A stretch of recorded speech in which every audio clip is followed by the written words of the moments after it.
আসসালামু আলাইকুম, সবাইকে স্বাগত আরও একটা নতুন রেসিপিতে। আমার আজকের রেসিপি চিকেন টেন্ডার। অসম্ভব মজাদার এই চিকেন টেন্ডারটা বাচ্চাদের ভীষণ প্রিয় এবং অতিথি আপ্যায়নে খুব দারুণ হয়।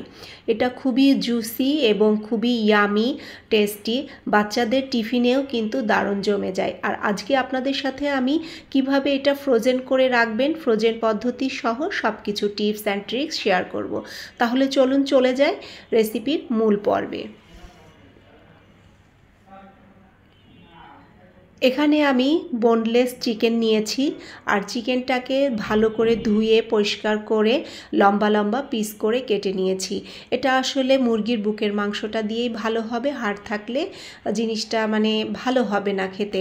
আর বাচ্চারা খাবে যেহেতু, বাচ্চাদের জন্যই আসলে রেসিপিটা খুবই একটা পারফেক্ট একটা রেসিপি। তো এইভাবে লম্বা লম্বা করে আমি কেটে নিয়েছি চিকেনটা।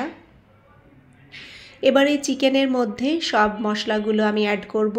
1 চা চামচ লাল মরিচের গুঁড়া, 1 চা চামচ লবণ, আর 1/2 চা চামচ বেকিং পাউডার, আর 1 চা চামচ সয়া সস। এগুলো দিয়ে আমি প্রথমে কিছুক্ষণ ম্যারিনেট করব। এটা হচ্ছে ফার্স্ট স্টেপ।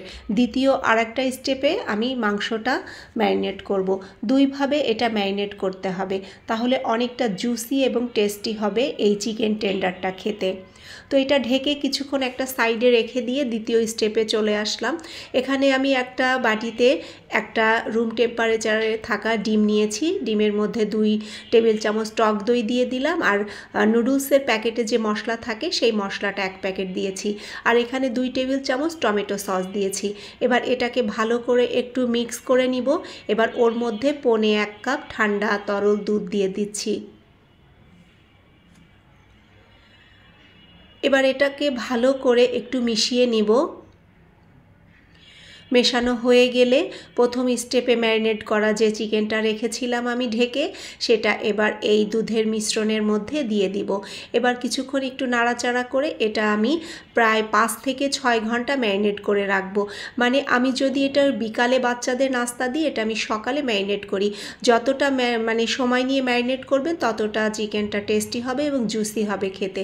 1 কাপ ময়দা আর 1/2 কাপ কর্নফ্লাওয়ার, 1/2 চা চামচ লবণ এবং 1 চা চামচ মরিচ গুঁড়া, 1 চা চামচ লবণ দিয়ে সব কিছু দিয়ে 1/2 চা চামচ বেকিং পাউডার দিয়েছি। সব কিছু দিয়ে সুন্দরভাবে এবার শুকনো উপকরণটা মিক্স করে নিয়ে এক সাইডে রেখে দিলাম। এবার সেই ম্যারিনেট করা চিকেনটা দেখেন কতটা সফট হয়েছে। এই লিকুইড মিশ্রণটা থেকে এবার একটা প্লেটে আমি চিকেনগুলো সব উঠিয়ে নিচ্ছি।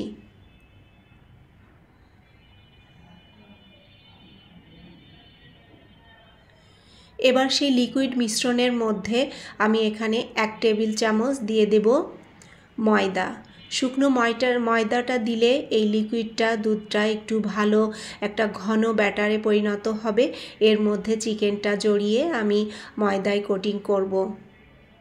এবার সেই ময়দাটার মধ্যে চিকেনের পিসগুলো নিয়ে আলতো হাতে চেপে চেপে এইভাবে ময়দায় জড়িয়ে নিতে হবে। খুব বেশি চাপাচাপি করা যাবে না।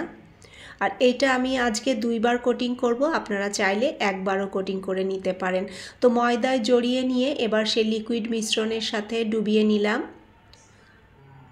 পানিটা একটু ঝরিয়ে আবার শুকনো ময়দার সাথে জড়িয়ে নিচ্ছি। এভাবে করে 2 বার কোটিং করে নেবেন, তাহলে জিনিসটা খেতে ভালো লাগবে। বাইরের যে ক্রিস্পিনেসটা থাকে সেইটাও বেশ মোটা লেয়ার হবে, ভালো লাগবে খেতে। এভাবে করে 2 বার কোটিং করে নিলাম আমি। আপনারাও চাইলে 2 বার কোটিং করে নিতে পারেন।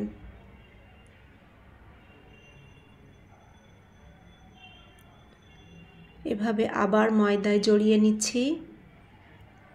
এই কাজটা খুব তাড়াতাড়ি করা যাবে না, বেশ আলতো হাতে, তা না হলে সফট আছে চিকেনটা ছিঁড়ে যেতে পারে।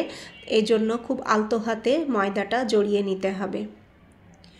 এবার ময়দাটা একটু এরকম ঝেড়ে নিতে হবে।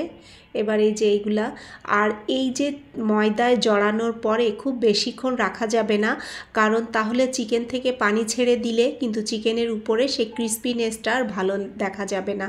তো এই যে আমি 5 মিনিট মতন আমি ভেজে নিলাম গোল্ডেন ব্রাউন করে। আবারও আরেকটা ব্যাচ ভেজে নিচ্ছি। এই যে আমার আজকে ভাজা হয়ে গিয়েছে চিকেন টেন্ডারগুলো। এবার পরিবেশনের পালা।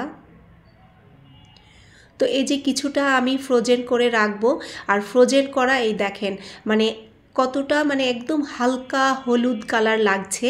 আর যেগুলো আমি ভেজেছিলাম, ডিপ ফ্রাই করেছিলাম, সেগুলো কিন্তু বেশি গোল্ডেন করে ভেজেছিলাম। আর এইটা আবার যখন ফ্রিজ থেকে বের করবেন 2 থেকে 3 মিনিট ভেজে নিলেই কিন্তু রেডি। তো যদি ভালো লাগে অবশ্যই আমার চ্যানেলটা সাবস্ক্রাইব করে পাশে থাকা বেল বাটনটা অন করে রাখবেন।